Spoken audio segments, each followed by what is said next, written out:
pull it up here. All right, now pull it taut.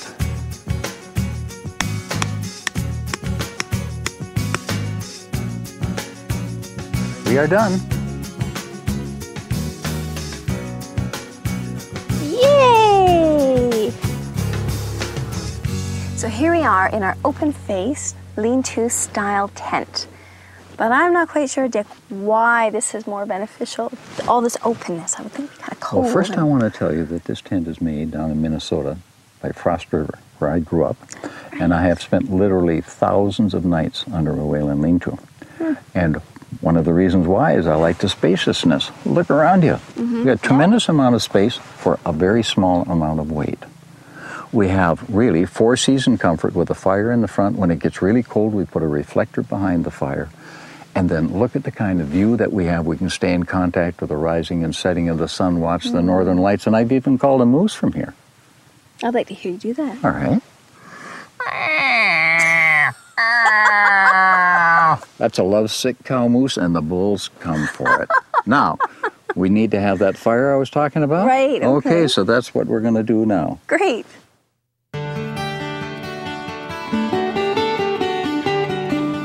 Dick, it really looks like it's about to rain. Well, let me tell you something. We've got shelter right over my head, and that's what we're going to get underneath. Jeez! Yes, sir. No problem.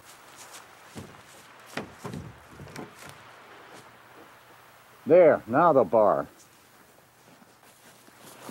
Okay, now, Laura, this little bar here is going to hold up our roof, and I want you to step over here and just put some pressure against it. Okay. So, Dick, have you ever slept under one of these before? I have many times, and not only slept under them, but I have also used them as we're using it today to get in off of the lake and have some shelter from that rainstorm that's looking pretty imminent over there, eh? Right. Hey, Dick, have you ever entertained the ladies either in the canoe or under the canoe? Oh, I prefer under the canoe, actually. But anyhow, you're quite the man. Let's go get our roof.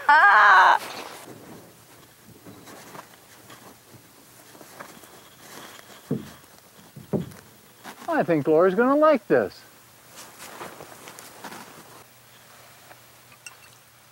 Dick, this really turned out well. It's starting to rain. Yeah. But hey. I know. Is this how you entertain the ladies?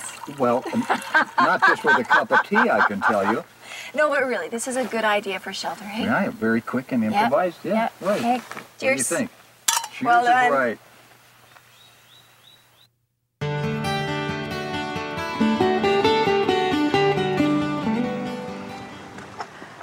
Dick, this is really an uncomfortable walk we're on right now. Well, you know, the world, unlike the city streets, the natural world is a broken place. Now, there are ways that you can traverse this kind of terrain using 3 points. Number one is how you place your foot, the position of the knee, the position of the hip. Right. Those things will get you through comfortably at the end of the day and with a lot more energy as well. Walking on city streets, people plant the heel of their foot first, then they come down on their ball. That doesn't work here. You plant the whole foot flat, move comfortably and in balance. This is what works. Now, I come back, you can see from behind the same thing, that the motion is more fluid. All right, now, we need to bring in the position of the knees, and the knee should be over the toe. So as I move, I also come down a little bit in the knee to get a little bit of bounce. The knee is over the toe. That is the critical thing. Then you're in balance. Now, what drives the legs are the hips. So as this leg comes forward, this hip is going to rotate forward with it. And this one is going to come forward here, and again here, and then we just let them go, and they move. We're in balance all the time. I can stop anywhere here, and I'm balanced. I can't do that if I walk like I do on the city streets. That's the clue. Plant your foot flat, knee over the toe, let the hips roll and rotate. Now I'm going to show you how to cross a river.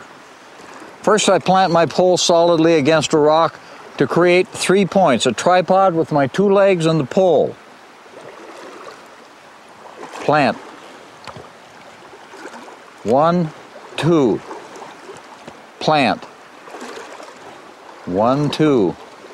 Plant again. And the pole is downstream of me all the time. 1, 2. And again, 1, 2. Angling slightly down the river, the direction the current is pushing me. Plant.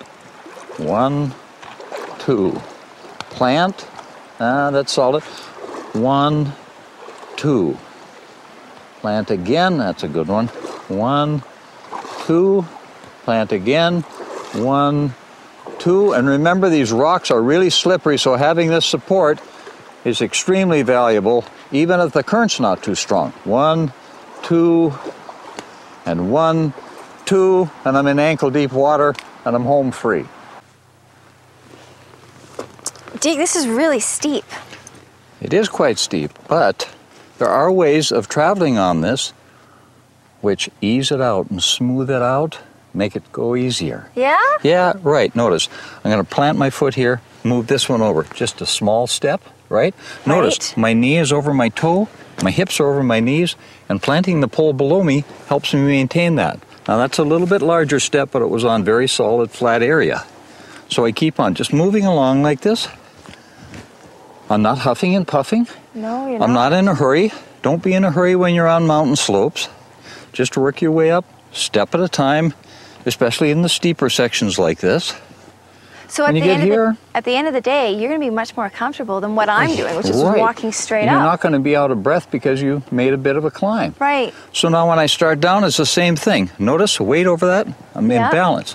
And I plant the pole down here to keep my hips out over my knees. Plant it again, down here. Always staying in balance and moving with rhythm. Right. So it's all about balance. It's all about balance. So there's a third way to walk. Take your mountain stroll, have a good time.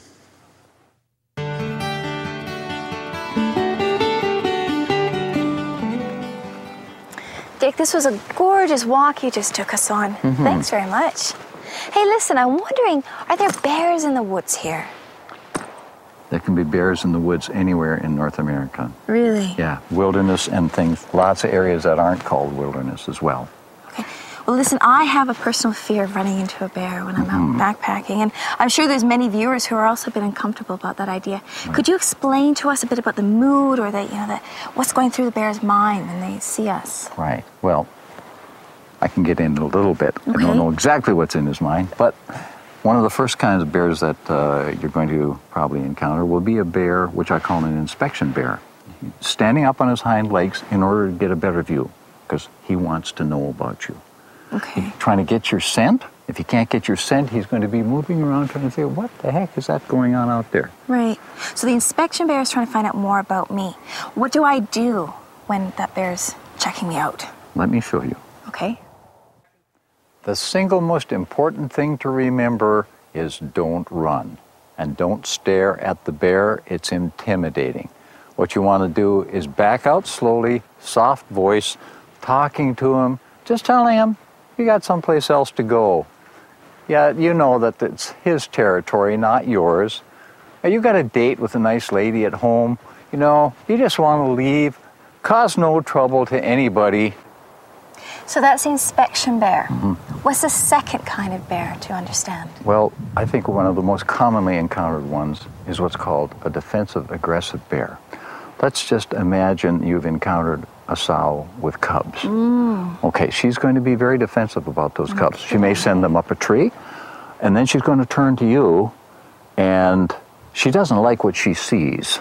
She wants you out of there, so she's going to start getting aggressive. Now, one of the first things that happens with that is that she will turn her body and profile herself to show you how big she is. Then she will probably look at you, and you don't want to make eye contact with her, and she'll start chomping her teeth together. Often the saliva will start to flow, and she'll give a huffing, kind of a chuffing sound is what it is. And then you never know what's going to follow that. If she puts her head down and stares at you, she may be getting ready to charge. So what would we do in a situation like that? Let me show you. Okay. When I see that bear turn, to make himself look larger, I'm going to start looking larger. I want to look larger than he is. I'm going to stare him right in the eye, and I'm going to tell him in no uncertain terms, don't monkey with me, buddy. I'm a mean hombre. But if he puts his head down and gets ready to charge, then I'm going to ready my defense system. So that was a defensive aggressive bear. What's the third kind, Dick? Well, it's called a predatory bear. And you have to realize that any one of these can phase right into the other. Right. Now, a predatory bear, it's very simple. He wants you for food. Really? He's stalking you. Some cases, they may start making large circles around you and keep closing in. In other cases, they may just get a bead on you and just start coming for you. Not in many cases even charging, but just walking in very rapidly. Wow, I didn't know that. Good munchies here is what they've got figured, okay? So how would I deal with a situation that, like, I'm about to be eaten? Right. What do I do? Let me show you. Okay. The bear is charging. Now, defense systems. First thing, if I've got bear spray, when he's at about 25 feet, I'm going to put a cloud around him, hope it goes in his eyes, and stops him. If that goes through, I don't have bear spray, I'm going to take a good-sized rock, if I can get my hands on one, to bash him on the head with. A club is one of those things when you're in the woods that's commonly available, and you can really do a job on a bear's snout with that. A good knife, you're packing on your belt. An axe is probably in your pack and should have come out when you were seeing the bear's, predatory actions. And then, if you have a rifle with you at about 25 yards when he's charging, that's the time to take him. Okay, now you're going to need a lot of energy to deal with that bear. You've got adrenaline going, but with that, you want to have anger. As much as you can bring up, you want to come at him like he's a dirty son of a gun that you got no use for, and you're going to wipe him out. You're going to turn him into hammer. Wham! Dick, well done. Geez, you really scared that bear off. Yeah, right. He's gone. Well, now we understand a little bit about bears and their moods. But to recap, let's go over the three bears that you described, okay? The first one is the inspection bear. And they basically they're checking us out. Right. Right? That's it. The second one is the defensive aggressive. And they're wanting us out of here. Right. The last one, the third one, is the predatory bear. Right. They want to eat us. Right. So it's all that simple. And remember, one can phase right into the other. Right. And that's very important to remember, hey? Right. So you got it down. Great. Let's keep walking. All right.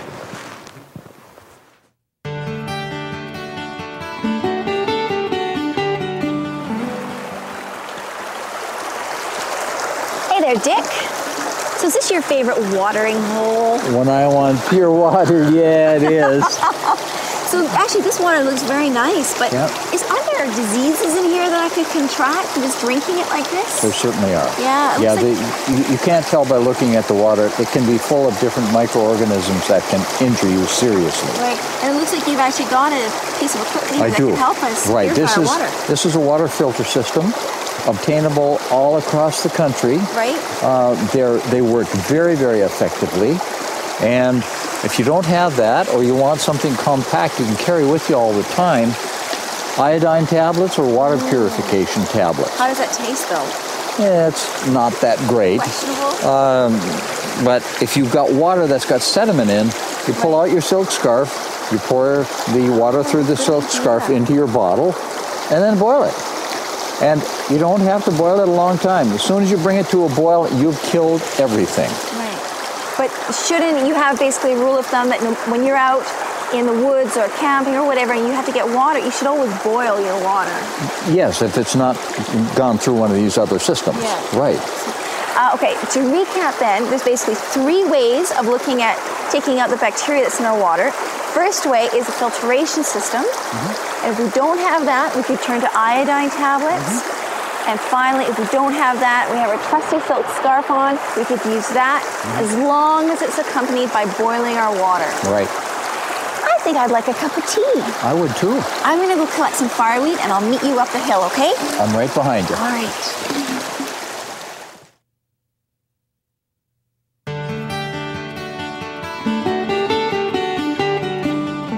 Most of you probably don't realize it, but hypothermia kills more people in the wilderness and outdoor setting than any other kind of situation.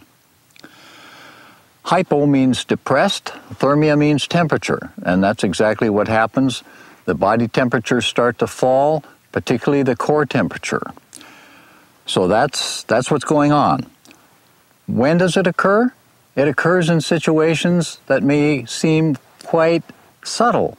It may be wet, it may be raining, you may be wet from perspiration, you may be out in winter cold, any number of situations that cause this to occur, or maybe you fell in the water. That, of course, makes it happen very rapidly. So now, what do you see? What are the signs of this as it begins to happen? Speech becomes slurred. People start to stumble. They're not coherent. They look a little bit like they're drunk. So, if you see this happening when you're out in a party, this is what to do. I think we'll have Laura as our hypothermia victim. And if she's still moving and has not gone along too far with it, too much of a drop in core temperature, we need to add some clothes, particularly a cap on her head, a scarf around her neck, and gloves on her hands, because those are areas of great heat leakage. Now, if she's gone to the point where we need to lie her down, then we need more clothes, whatever we can get our hands on to insulate her from the ground. At that point, then, we want to prepare hot drink and food that are very much on the sugary side in order to bring her blood sugar level back up. Then a sleeping bag and heat water to fill our water bottles, and also heat a small rock, wrap it into a towel, some item like that, and get those in the bag with her, zip that bag up, and she will rewarm very rapidly.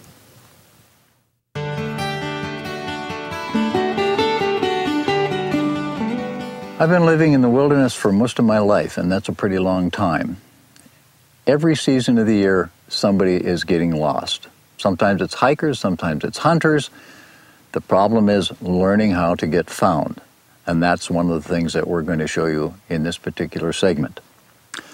Now, how do they get lost? Well, leaving a trail for some reason or other is one of the most common ways this occurs.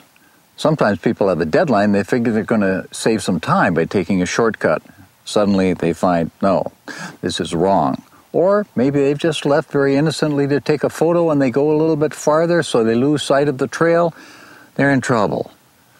Some people may be following animal tracks because they would like to get a photo of the animal or just see the animal. When that happens, they wake up and look around and they say, uh-oh.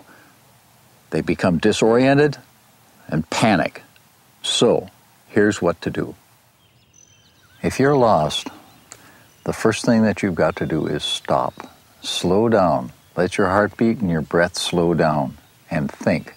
Think about where you've been. See if you can reconstruct where you may have taken the wrong turn. Then, build a fire.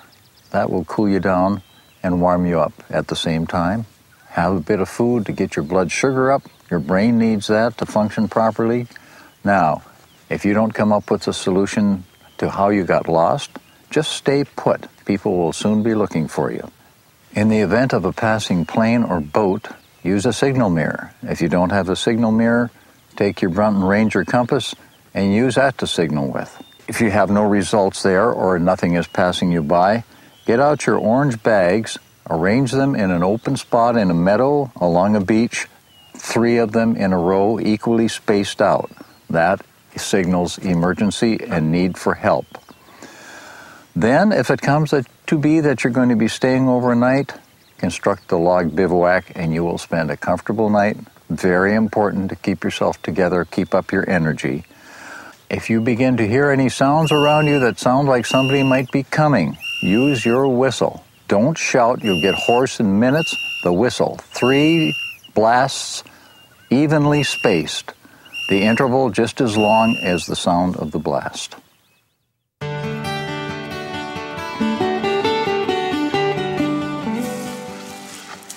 Hey, Dick, this fine viewer just pressed signaling. I don't know what signaling is. I bet they don't either. Right. What is it? Well, signaling involves different methods. so that people can find us if we're lost or we're in trouble. Right. Want me to show you? Sure, that'd be great. All right. Different signaling devices include things like a mirror. Now, if you're carrying a Brunton compass with a mirror, you're all set. You use it to put a image of the reflection on the back of your fingers held at arm's length, holding a V, and you can use that V just like you would a gun sight. And so you move it back and forth across the horizon to catch people's attention. If you happen to see a boat or a plane, then you pinpoint it and hold it on them with a little bit of a wiggle so that it flashes back and forth. Flashing mirrors in the bush mean people are in trouble. Then smoke is another one. And here you prepare fires with dry wood, and then on top of them you put green branches. Now these are spaced out at intervals, and 3 always means danger or trouble. We can also use orange garbage bags in the same way, again spacing those out so they can be seen from the air. And if you have a whistle, and I hope you do because you can get very, very hoarse quickly shouting, what you use are 3 loud, long whistles spaced at intervals. And these are the signaling methods to make sure that you're going to be found in the bush.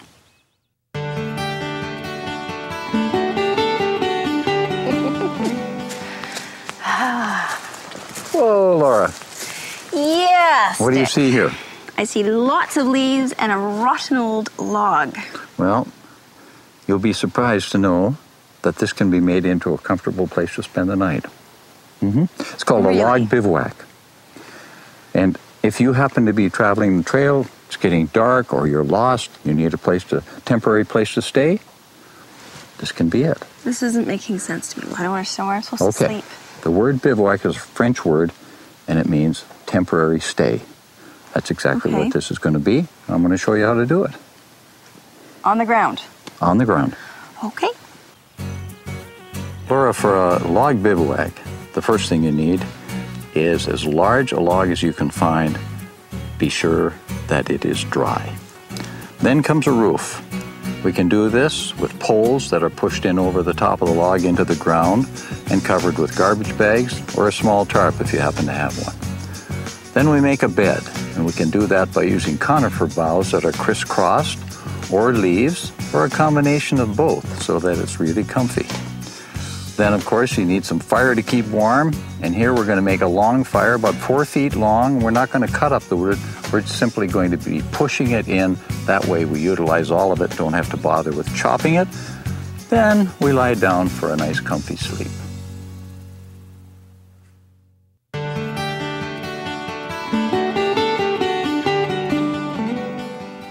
Laura, I have an interesting question for you. Okay. What would you do if you were out here and let's say you were lost? Right. You didn't have your compass along? Okay. How are you going to find directions? I don't know. How would I find directions, Dick? Well, there's some very simple technology out here that we can make use of in order to find east, west, north, south, the whole package. So you're telling me that without my compass, without a map, without any technologies, I can just find north, south, east, and west with this stuff? Yep, you can. I'd like you to show me how to do that. I would love to. Okay. Oh, hey, look at this stick. This gives me an idea. I'm going to poke that stick in the ground, and I'm going to find myself a rock. I'm going to put it right at the tip of the shadow. Dick, what are you doing? Well, if you're traveling, you don't have a compass, you need to know your directions, this is going to give them to you. Really? We're going to come back in a couple hours, find where that shadow is. We're going to place another rock there. Okay. And when we have that, then we will have an east-west line between the two rocks. East-west line, so that's my east-west direction. Right. Yep. Mm-hmm. So if I have that, then I have north and south. We got the whole package. Prana, Right. good. Laura, stop here for a moment. Okay. Here's another one of our natural direction finders. Really? All I have to do is run my hand down this tree, look at it, Wow. full of white fungus, which grows on the south side of the tree. On the north side, black fungus. Oh, okay, so this is my south, this is my north. Then I should be able to figure out east and west I reckon from this. you could. So what kind of tree is this? This is aspen. Found all across North America? All across North America, right down into the deserts. Great. Now, the white talcum, this is also a product that we use as sunscreen, which can be found on the DVD. Right. So this is a great tree to have. Exactly. Let's go check the stick on the beach. Right, okay. Laura, I think you're going to find this is a pretty interesting thing that's happened. Here was our original line to our rock over here where the shadow went. Now notice the shadow is also shortened and it's moved over to here.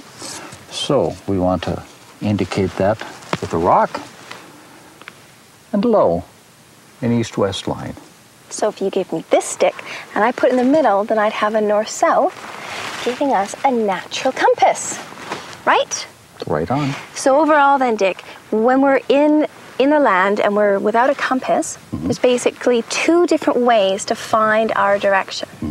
First one would be using the white fungus or the talcum side on an aspen. And the second one, more or less a primitive tool, but still effective, using some sticks, a couple of rocks, and the sun. Right.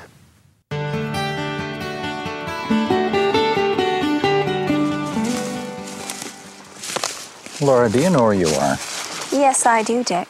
I'm in a mixed hardwood conifer forest. I'm impressed. But Thank you know you. something else? You're in a pharmacy also. Really? Every place that you look around here, you are looking at different kinds of medicines coming out of these different kinds of plants. And we have stuff for cuts, for burns, for pain, for stomach ache, on and on and on. And I'd like to show you some. I'd like to see some. First of all, cuts. Here is where this amazing plant yarrow, which grows all over the world, comes in. You chew the leaves, apply it to the cut, and it will cause clotting and begin to heal rapidly. Liquid soft pitch can also be smeared over a cut, and it is emollient, has a very soothing effect. For burns, we take alder bark, we infuse it until you have a dark brown liquid, and then you use that as a wash over the burn. And again, for first-degree burns, we can use that liquid pitch in the same way, and it also kills pain very rapidly. Now, directly for pain, such as headache or body pains, willow leaves or willow tea made from the bark works very well. For the stomach, again, yarrow tea and Labrador tea. And as an addition here, peat moss or sphagnum moss can be used as a sponge to sponge up blood. It can be used as a washcloth or as a sanitary napkin. And it is also the best toilet paper going. Well, that was great, Dick. Thanks very much. Listen, I had a recent operation on my shoulder and the scar is really bothering me. What can you do for me from here? Well, all we have to do is go out here and collect some poplar buds, rub them on, the pain will go away. Oh, fantastic. But if I was one of our viewers who's not living in this area, could I also go into my backyard and find out about plants that would Well, maybe not benefit me? exactly your backyard, but figuratively speaking, yes, because there are excellent publications available. Here's a very good one on Alaskan edible and medicinal plants. Right, Another one here for the Rockies. right. And this one covers all of the Midwest, is one of the best books that I know of in the whole thing. So really, anybody can learn about the uses of medicinal Stuff plants. covers and all of North America. Right. Oh, that's super. So, let's go get you some poplar buds. Great. When buying outdoor instruments, I am looking for quality, precision, and durability. Back in the 50s, I was doing geological mapping in Wyoming and used my first Brunton Transit, and I found those qualities there. And as a professional guide, outdoor instructor, and over the past 50 years, I'm still using this gear. For instance, I never go anywhere without a Brunton compass in my pocket. And here, a palm-sized pair of binoculars. But hey, take a look at this.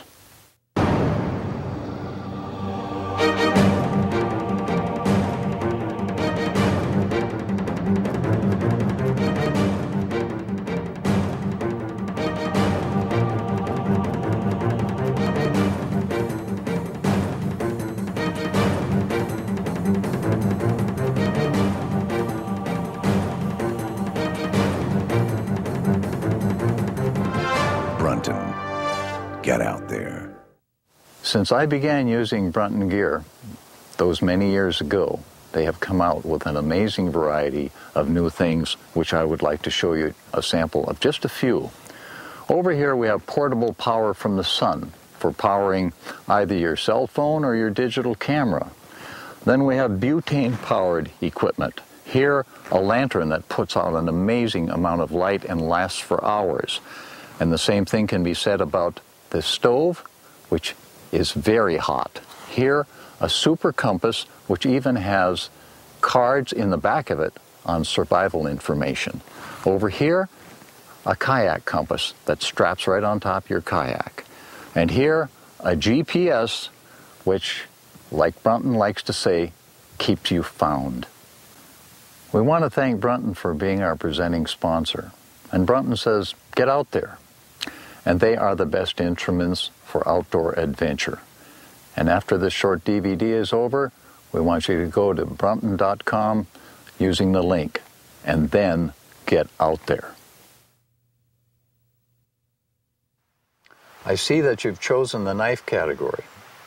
I want to tell you why my #1 choice for knives is buck. Two things. Number one, steel quality. Two, design. Let me give you a couple of words from the current catalog. Our standard steel 420HC is a high-quality chromium and carbon stainless. Now that is a very good combination. And what I want to do is to show you now something about design. Design is a knife that does the job that it's built to do. And here's one for me that goes back over 30 years. This is a Skinner, and I have done dozens of animals with this particular knife and still continue to do so, and it's still available. However, they've updated it a bit with the new edge profile and slightly different blade design to give you a faster skinning knife. Now here is one that's on my belt all the time. Lightweight, little trail knife, cut your cheese, cut your bread, peel a stick to roast on, that type of thing. And now leaving the fixed blade knives, let's look at one of many of Buck's folders. This one I particularly like because it has a serrated edge, which is very good for cutting through cord or rope. Now we move to another type of edge tool, and here we have their little lightweight saw. That's a very, very sharp tooth with which you can cut wood, you can cut through bone in seconds. And notice it locks open and it locks closed. Hear the click? Then the little hatchet. If you're a camper, good for splitting small wood, also good for chopping through bone. Now, if you want to see Buck, go to buckknives.com. Everything that's in this catalog is there. If you're going to get a knife, you got to get a Buck. You press staying warm. Now I'm going to tell you the most important thing about staying warm, and that's what you have next to your skin. When it comes to that, I choose Old Frotte, and I suggest that maybe you will too after I tell you what I have to say. First, we're talking about quality of the very highest. This is Swedish made out of the finest merino wool. And a lot of you probably think wool is itchy. But I'll tell you, the reason that you have had maybe itchy wool on is because of the size of the fiber. At 28 microns and above, wool, yes, it's itchy. Below 28 microns, no. Old Frotte makes their undergarments out of 22 micron wool, and there's not an itch anywhere. Product-wise, they really cover it. They've got tops, they've got long johns, they've got socks, gloves, balaclavas, and I've asked Laura to give you a nice view of the full-on suit. Laura, come join me. I notice you have on a lovely headband. Thank you, and I notice you have on a lovely toque. And I sure do. This is just wonderful. What do you think of it? Oh, it's just great. And usually I don't like wearing wool because it's so itchy on my skin. And I guess it's because of the microns that this actually isn't itchy at all. It feels very silky on the skin. Right. And as you can probably see, it's very windy out here. And I'm so cozy. Right. It's lovely. Now, if you like this stuff, you want to go to groundsforest.com, which you can do, of course, by pushing the link on the DVD. And you know, Laura, I've been living in the Yukon for over 25 years. I'm outside a large part of the year. I encounter all kinds of weather conditions, from the cold, damp to very cold temperatures when I'm skiing, snowshoeing, hunting, guiding, and so on. And I have been in temperatures for prolonged periods down to 40 below. I have never, ever been cold. This is why I choose Old Frotte. And you know, now I choose it too.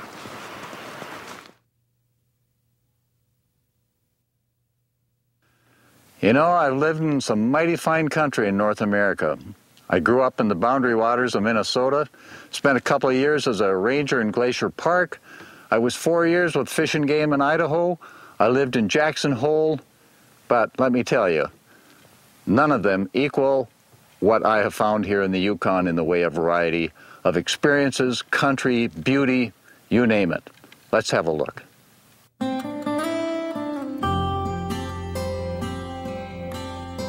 The Yukon is a place of 4 very defined seasons, and that's one of the features that makes the place so attractive to people who look for a variety of wilderness experiences.